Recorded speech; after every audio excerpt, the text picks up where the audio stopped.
Gotland is the biggest island in Sweden and the entire Baltic Sea. With roughly 3,000 square kilometers, it only has 1% of the surface area of Sweden. It is bigger than 29 fully independent countries though, and 6 times the size of Guam, the place North Korea wants to nuke at the moment. 57,000 people inhabit Gotland, with 40% living in its capital, the city of Visby, not to be confused with a frisbee. The economy of the island is mainly based on multiple factors, such as agriculture and tourism.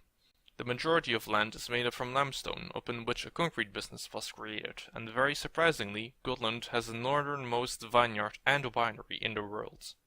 Gotland lies in a very strategic location from a defensive viewpoint. Sweden does have a permanent military presence in the area, which was already there for hundreds of years. Talking about that, let's get into the history of this place, and oh boy, is it a mess. The island has been occupied since the prehistory. The people that first settled there were the Goths, related to modern-day Finns, and also the forefathers of the Goths. In the early medieval ages, it already became the most important commercial center based on trade. Resources from the Mediterranean and Arabia reached locations such as Denmark and Germany. From there, those items were brought to Gotland and redistributed across the entire Baltic Sea. At this point, it was its own independent kingdom, until they joined the Hanseatic League in the 10th century. A political and economic union between merchant guilds, a very logical and strategic choice for them, so basically the medieval version of the EU. In 1285, Gotland got annexed by Sweden, based on a mutual agreement. The German merchants really didn't like that, they were pissed.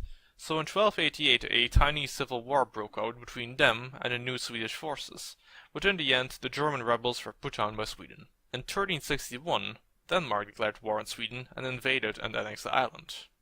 While in 1394 something more unique happened. The Victual Brothers took the island. The Victual Brotherhood was a guild of Baltic Sea pirates, who decided that they wanted to control the Baltic Sea trade, resulting in them making their base of operations in Gotland.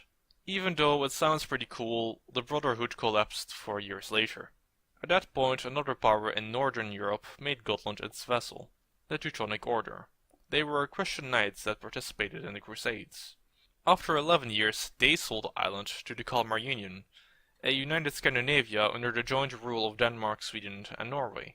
In 1523 the union collapsed due to imbalance in power, and it was a bit unclear who the island should belong to, resulting in the island swapping between Denmark and Sweden multiple times. In 1449 the island kind of got stuck with Denmark and it was governed by them until 1645.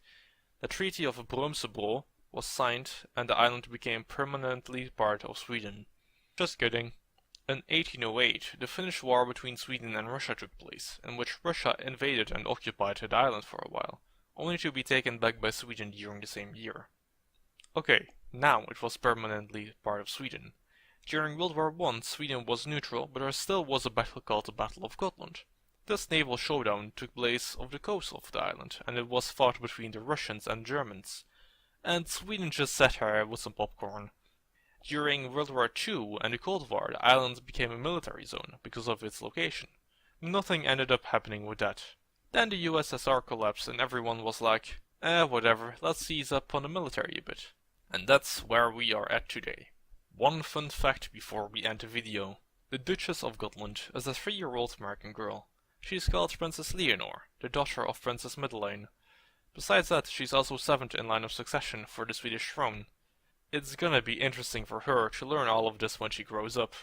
If you're watching this, My Majesty, I hope it is informative enough. Thanks to xMadKing for suggesting this video, and if you have any suggestions, leave them in the comments below. Thanks for watching. This was The Globalizer.